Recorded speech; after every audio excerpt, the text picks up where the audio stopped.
declare that as I love the Lord, His unfailing love surrounds me, strengthens me, and secures my every step. As I diligently seek Him, I will surely find Him. Unstoppable riches and honor, enduring wealth and lasting prosperity are mine. No barrier, no opposition, and no limitation can block the blessings that flow from His presence. I declare that I walk in divine favor, carrying heaven's abundance wherever I go. My life is marked by honor, prosperity, and unstoppable grace that cannot be denied or diminished. Wisdom crowns me with strength, favor open doors for me, and abundance follow me all the days of my life.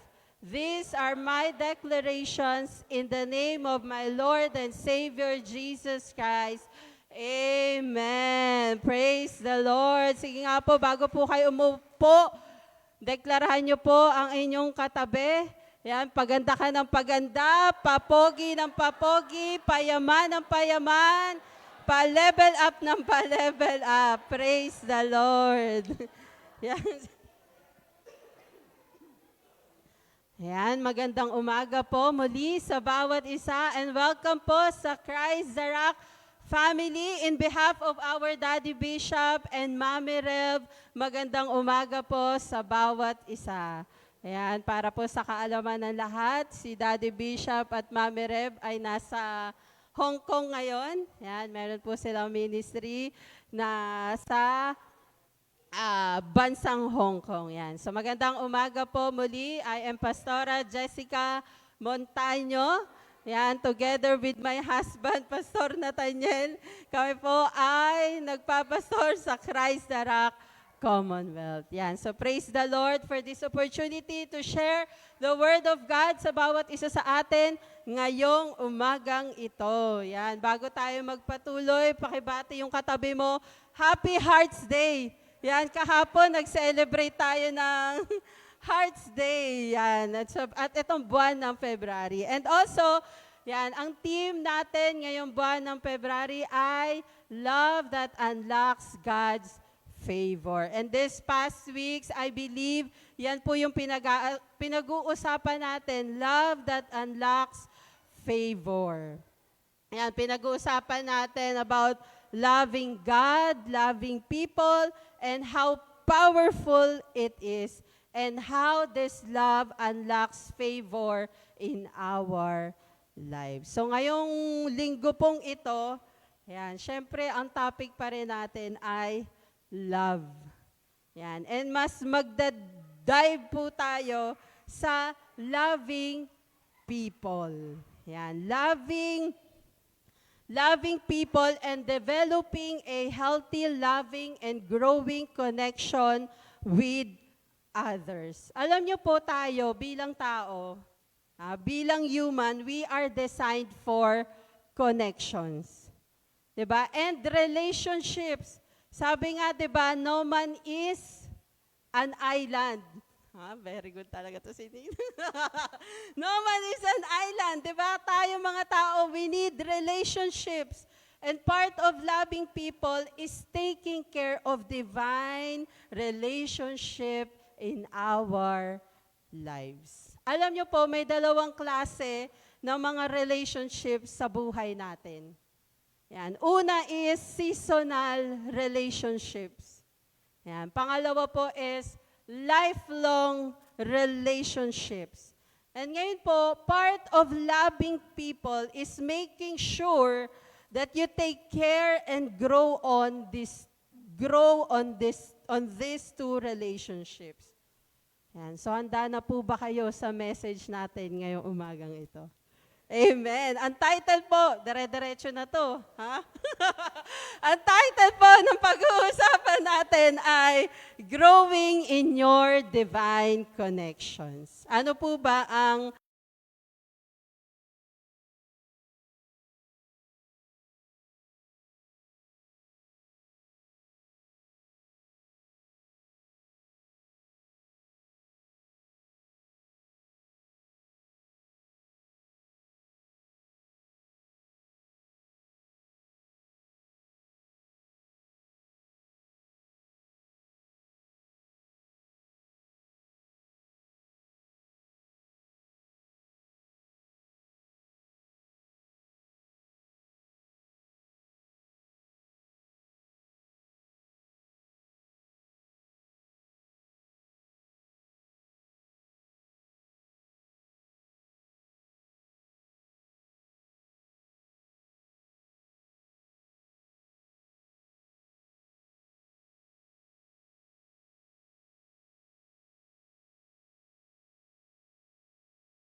din, di ba?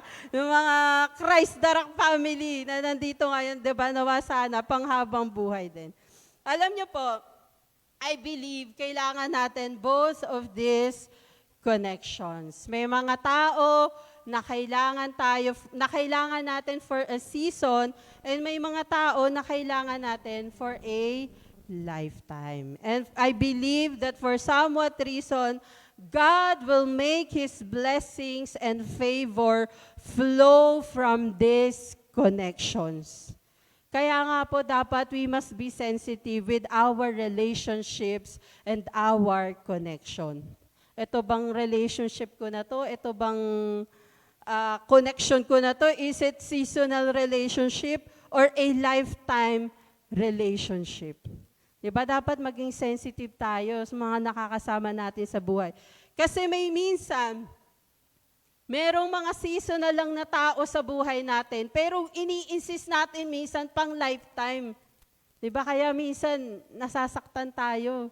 Diba? Talagang, ito pang seasonal nga lang pero talagang pinipilit mo na hindi tayo maghihiwalay. Diba? Kaya minsan, nasa-slow down yung growth and progress. Diba? On the second hand, ganun din. Diba? Pag nag-disconnect tayo sa mga tao na supposed to be a lifetime relationship, nawawala yung connection. You miss out on opportunities and madaming mga bagay sa buhay natin ang masasayang. Kaya, we must learn to take care of this relationship and grow in them. Kahit seasonal or lifetime relationship, we must take care and grow in them. So ano pong gusto kong matutunan nyo ngayong umagang ito? There will be time, God's blessing and favor, divine access and open doors flows from this divine relationship. Sabi po sa 1 Samuel 18:1, after David has finished talking with Saul, Jonathan became one in spirit with David, and he loved him as himself. A divine connection is more than a relationship opportunity. It is a spiritual alignment. When God wanted to get David to the throne, He didn't just give him a crown, He gave him a Jonathan. Alam niyo po, si Jonathan ay anak ni Haring Saul. Na for some reason, naging best friend ni David. Yan, naalala ko nung bata pa po ako sa Sunday school, may kanta pa yan eh. Yung si Jonathan and David ay mag-best friend. Wala, na-share ko lang. Yan, si Jonathan po ay anak ni Haring Saul na naging best friend ni David. The moment na naging best friend ni David si Jonathan, nagkaroon si David ng access sa kingdom. God used Jonathan as a divine connection to David for his future destiny as the next king. Yan. Yung sa story po na yan, naging daan, naging connection, naging divine connection si Jonathan para maging hari si David. Yan yung mga example ng mga connection sa buhay natin. And minsan, yung mga enemies, di ba? God can even use our enemies to bless us. Di ba? Alam niyo po si Goliath, di ba si Goliath, David and Goliath, ginamit din ni Lord for David to be recognized. That brings him to his divine connection. Dahil dun sa Goliath moment ni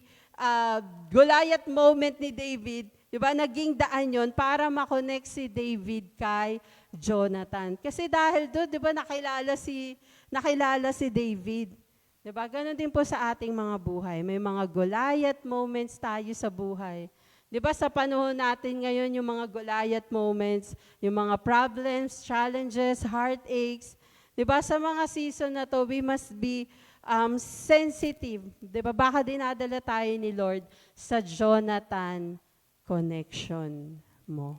Diba? Kaya yung mga challenges, yung mga heartaches, yung mga problema pinagdadaanan natin. Diba? Let us be sensitive.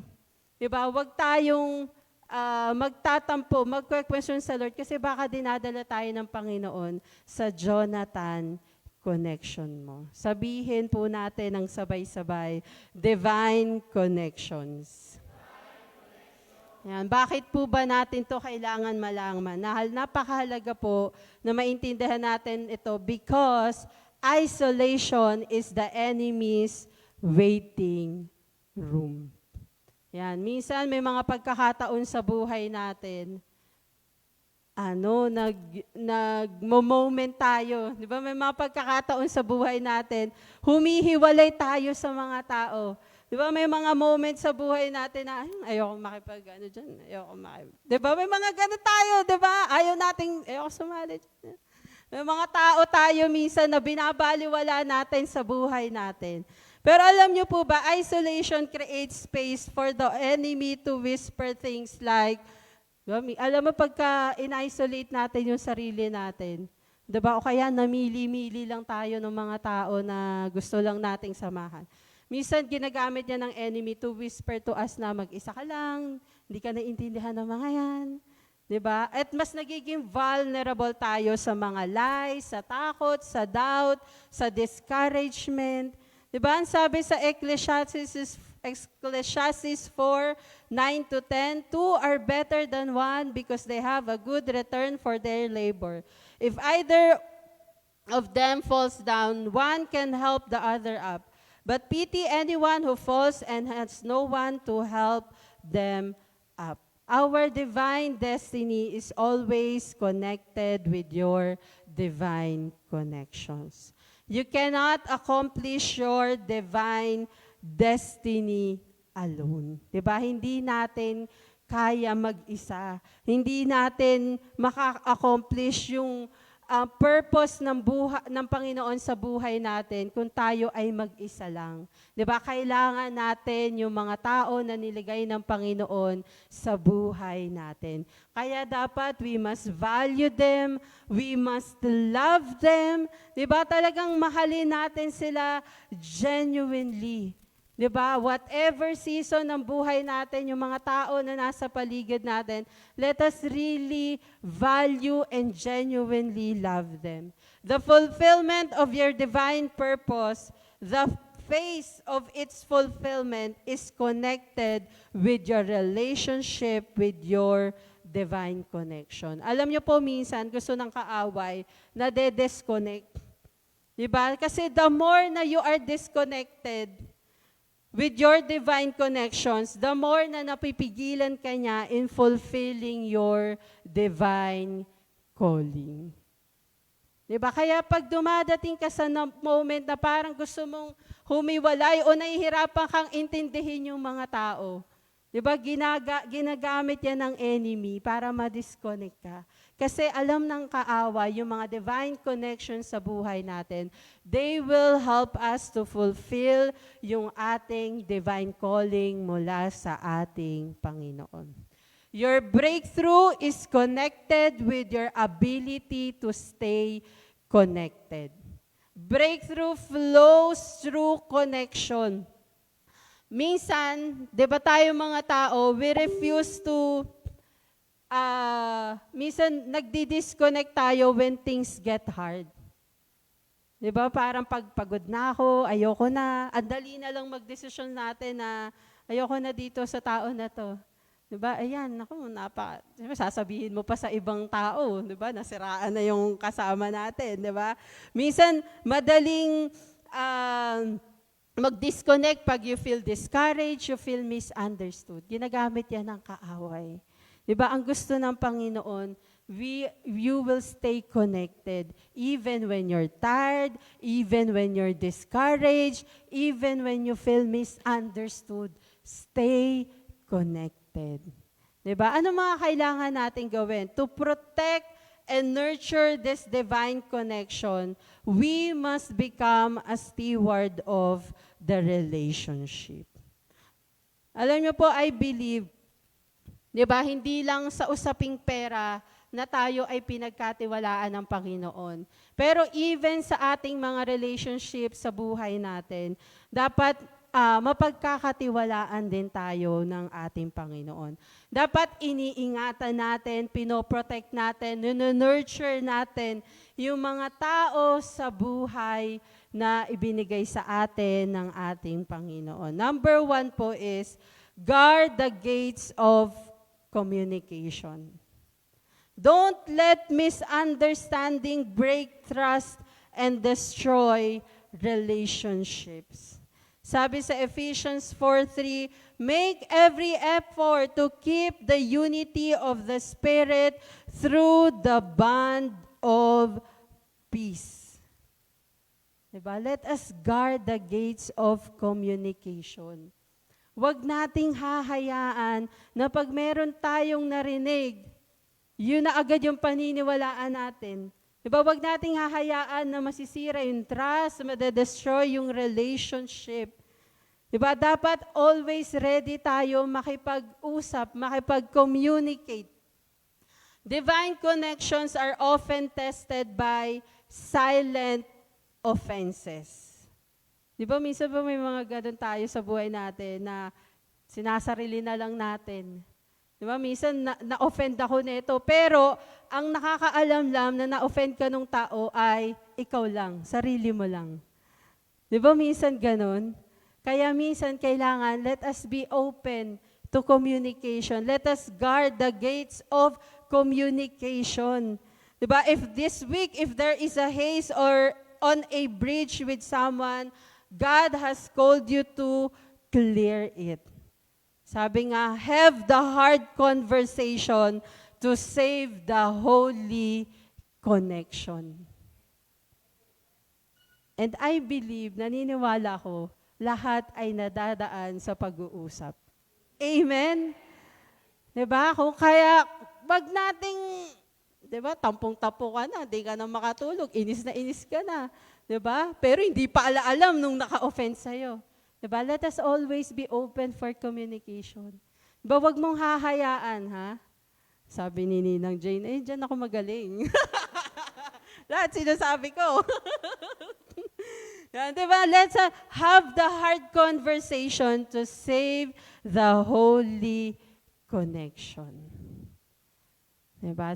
Sa pamamagitan yan, diba, napapakita natin yung pagmamahal natin sa tao. Na ang mundong ito ay hindi umiikot sa sarili lamang natin. Amen? Di ba? Nasaktan ako, na-offend ako, puro sarili lang natin. Di ba? Ang mundong ito hindi umiikot para sa sarili lamang natin. Amen ba? May mga tao sa paligid natin na ipinagkatiwala ang Panginoon. Let us protect and nurture that relationship.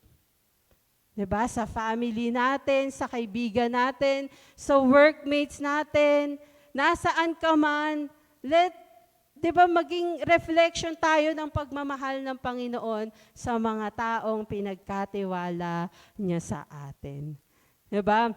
Na wag mong hahayaan, diba, wag nating hahayaan na magkikimkim tayo ng sama ng loob against someone. Diba? Na iisip tayo ng masama against someone or kakaawaan mo yung sarili mo.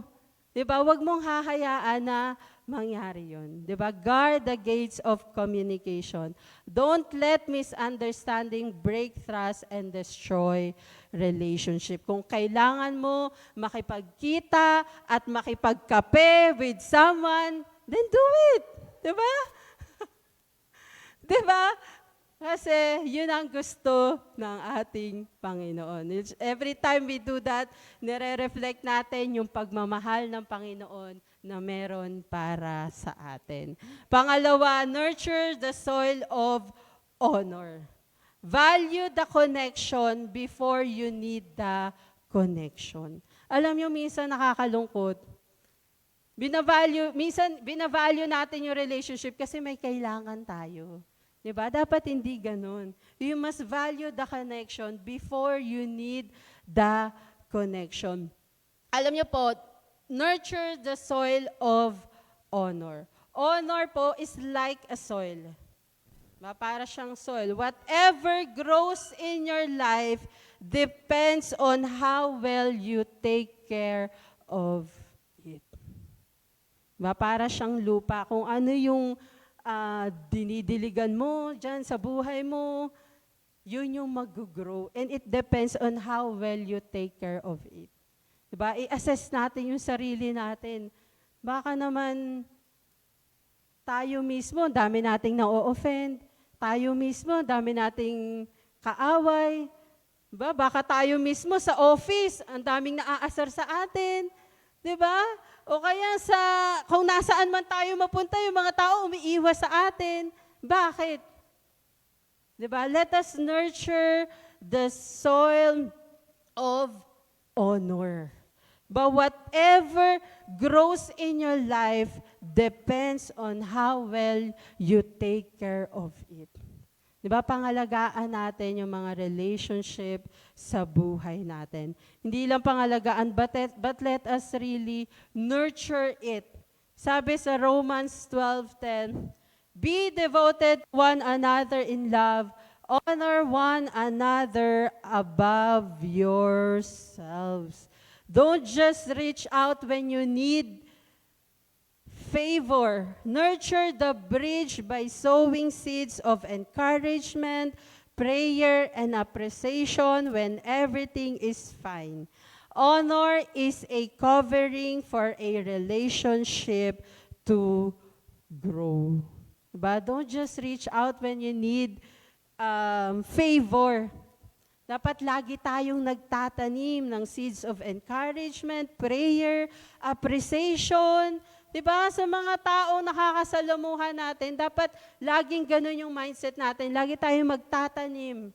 Magtatanim, magtatanim. Mas maganda yung nagtatanim, nagbibigay, kaysa tayo yung laging kumukuha. Diba? Kaya dapat let us always nurture. Diba? Kaya let us evaluate yung mga relationship sa buhay natin. Diba? Natutuwa ba sila maging kaibigan tayo? Diba? Natutuwa ba yung nanay ko na maging anak ako? Diba? Let us see ourselves. Diba? Na inaalagaan natin yung mga tao na ipinagkatiwala sa atin ng Panginoon. Diba? Hindi lang yung isang area, hindi lang yung area ng finances, pero even yung relationships na mga pinagkatiwala sa atin ng Panginoon. Let us be a good steward of them. Amen? And pangatlo po, be the connection you're looking for. Stop waiting for a Jonathan and start being one. You are someone's divine connection. Alam niyo po, wag nating aantayin. Minsan kasi, di ba, talagang ang mga tao ma-emotional. Di ba? Minsan ma-emotional tayong mga tao Minsan talagang nag-aantay tayo, hindi naman niya ako chinek. Hindi naman niya ako, di ba? Hindi naman siya nag-reach out sa akin. Hindi naman siya lumapit sa akin. Di ba? Minsan ganun tayo di ba? Bilang tao, may mga tao na ma-emotional. Madamdamin, di ba? Hindi naman niya ako chinig, bahala siya sa buhay niya. Hindi naman siya nakipag-reach out sa akin, bahala siya sa buhay niya. Di ba? Pero dapat, let us be the connection you're looking for. Diba? Instead stop waiting for someone to check on you. Diba? Instead of saying na, wala naman nagre-reach out sa akin, di ikaw yung mag-reach out. Diba? Wala namang problema doon. Diba? Minsan, sabi natin, wala man nag-encourage sa akin, di ikaw yung mag-encourage. Diba? Minsan, kailangan lang natin palakasin yung ating mind. Diba? Baguhin yung ating perspective. Because when you focus on being the answer to someone else's prayer, I believe God makes sure your own connection stays secure. Diba? Pagka ang pinocus natin na tayo yung sagot sa panalangin ng ibang tao, si Lord ang bahala dun sa mga connection na meron tayo, sa relationship na meron tayo. Diba? Let us ask God, who am I supposed to be a bridge for today? Diba? Huwag mong hayaan na mumukmuk ka. Diba? Na yung enemy, kung ano-ano nang nilalagay sa isip mo, mga kasinungalingan, mga doubt, mga misunderstanding. Diba? Dapat nilalabanan natin yan. Kung wala, edi ikaw, maghanap ka. Diba? Encourage mo yung katrabaho mo, yung kaibigan mo. Diba? Huwag nating hahayaan na magbukas tayo ng pintuan para yung enemy magamit yon at hindi tayo mag-grow. Di ba? Mag-slow yung progress natin. Kasi every time ginagawa natin yon, nagsuslow down yung progress natin, hindi tayo nag-grow, hindi tayo nagmamature sa ating mga relationship. Di ba? 2026 na. Di ba? It's time para tayo ay mag-grow. Di ba? Mag-mature sa mga relationship na ipinagkatiwala sa atin ng Panginoon.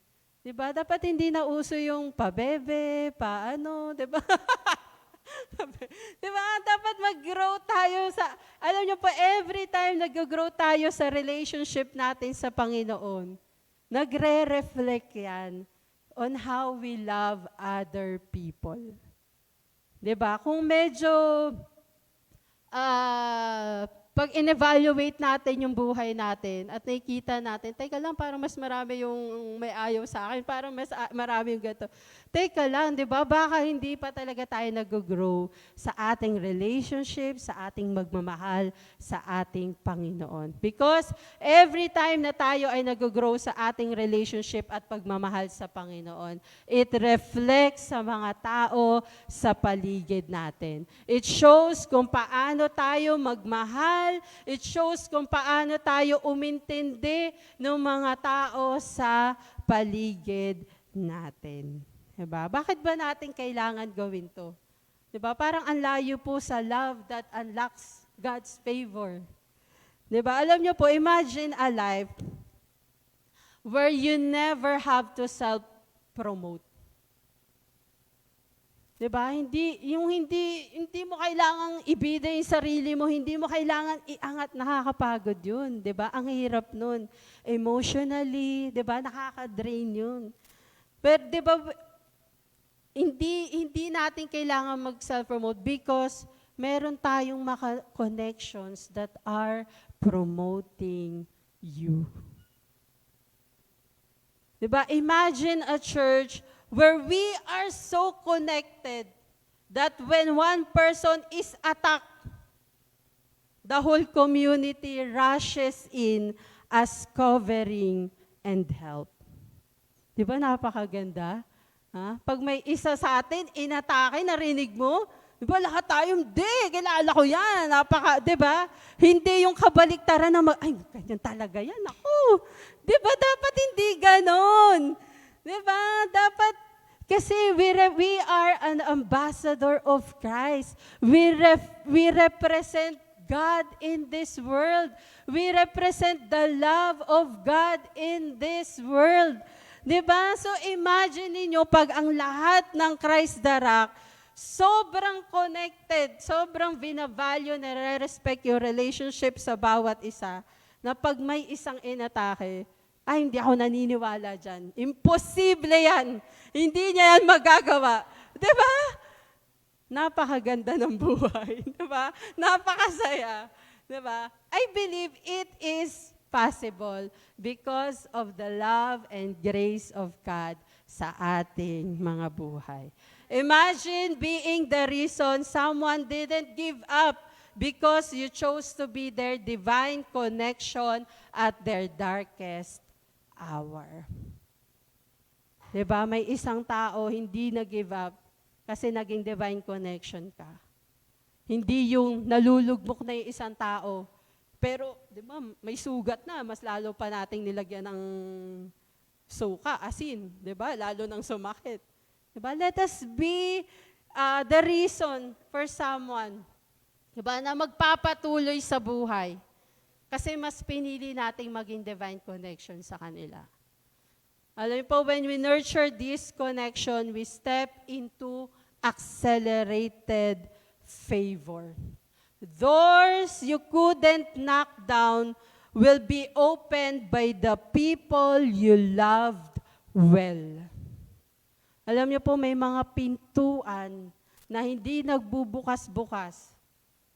Diba? Pero ang magbubukas pala niya yung mga divine connection sa paligid natin. At nangyayari yon because we love them well. Your destiny isn't just about where you're going. It's about who is walking with you. Alam niyo po, naniniwala ako, kayang baguhin ng Panginoon ang buhay natin with just one divine connection. Amen ba? Ang dami ng ginamit ng Panginoon, 'di ba, para mabago ang buhay ng isang tao. Kaya let us really love the people in our lives well. 'Di ba? Baka magulat ka. Yang katabi mo gamitin ng Panginoon, 'di ba? Yung mga prayer na matagal mo nang gustong masagot, hindi mabukas-bukas. Pero may isang tao na inalagaan ka, inalagaan mo, in-encourage mo, yun pala ang gagamitin ng Panginoon para mabago ang buhay mo. Diba? So let us not look down on people. Let us really love people. Diba? You are only one connection away from a completely different life. Alam niyo po, lahat yan magagawa natin. Dahil ang pinaka-root is love. Alam niyo po, pag tayo ay tunay nagmamahal, love moves you toward people. Alam niyo, ang love, nagtutulak yan, di ba, para lumapit tayo sa mga tao. Hindi natin kayang gawin ang mga bagay na yan, mga sinabi ko kanina, kung walang pagmamahal sa atin. Amen ba? Love moves us toward people. Love initiates. Diba? Pag nagmamahal ka, sige na nga, dahil mahal ko to, okay na. Kahit di ka pa nga nagsusorry, okay na tayo. Because there is love. Love ang pinaka-root. Diba? Love, respect, values. Diba? Yun ang nagagawa ng pagmamahal sa buhay natin. Kaya nga, love that unlocks faith and emotion. Naalala ko, dati pa, ayan, may preaching si Daddy Bishop, sabi niya, love is a verb. Diba? It is action. Diba? Ang love, ginagawa talaga yan. Hindi mo pwedeng sabihin, mahal kita, Lord. Lord, I love you. Mahal ko yung mga tao sa paligid ko. Pero wala naman tayong ginagawa. Diba? Lord, I love you. Pero kaaway mo yung magulang mo, kaaway mo yung kapatid mo, kaaway mo yung mga katrabaho mo. Lahat na. Diba? Asan yung love doon? Diba? Maniniwala ba si Lord sa'yo pag sinabi mo, Lord, I love you, Lord. Mahal na mahal talaga kita, Lord. Pero yung relationship natin, ang gulo-gulo. Diba? Because love is an action. It is a choice. Dapat lagi nating pinipiling magmahal, umunawa. Dahil yun ang gusto ng Panginoon para sa bawat isa sa atin. Diba? Yung ating verse for this year, sabi sa Proverbs 8:17-18, I love those who love me, and those who seek me diligently will find me. Riches and honor are with me, enduring wealth and righteousness. Diba? Kung talagang mahal natin ang ating Panginoon, ipakita natin yan sa mga tao na nasa paligid natin. Let us value them, let us nurture them. Diba? Na talagang every time, diba? Yung mga tao sa paligid natin, may kita ang mag-glorify ay ating Panginoon because of the way we love them. Diba? Mag-glorify ang Panginoon. May kita ng mga tao na meron tayong Diyos sa buhay natin because of how we love them, of how we treat them. Diba? So let us all grow in our divine connections. That this year 2026, hindi tayo mag-iipon ng kaaway, ng kasamaan ng loob. Diba? Mag-iipon tayo ng mga relationship, healthy, growing relationship sa ating mga buhay. And I believe pag nakita ng Panginoon yun, di ba yung puso natin, ang motivation is to love other people. Di ba? God will open doors. God will surround us with His favor. Di ba? God will bring us to a next level of our relationships. Di ba? Yung mga pinapanalangin natin sa Panginoon, kayang mapabilis yan because of how well we grow with our divine connections. Yan. Sige po tayo po lahat ay tumayo. E nawa, ma-apply po natin ito sa mga susunod na araw, panahon sa ating mga buhay. Hallelujah. Sige po, taas natin yung ating mga kamay sa ating Panginoon.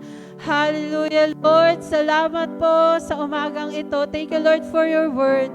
Lord, salamat sa mga divine relationship, divine connections that we have in our lives, Panginoon.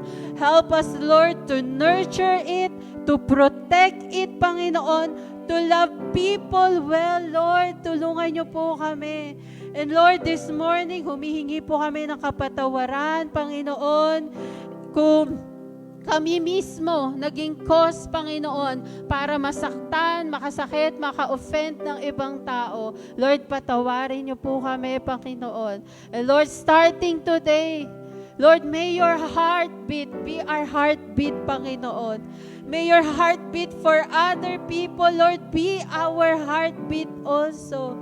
Lord, Sovereign Holy Spirit, punuin niyo po kami ng pagmamahal. Pagmamahal na kayang umunawa. Pagmamahal na kayang magbigay ng respeto, Panginoon. Pagmamahal, Panginoon, kung paano po kayo magmahal sa amin.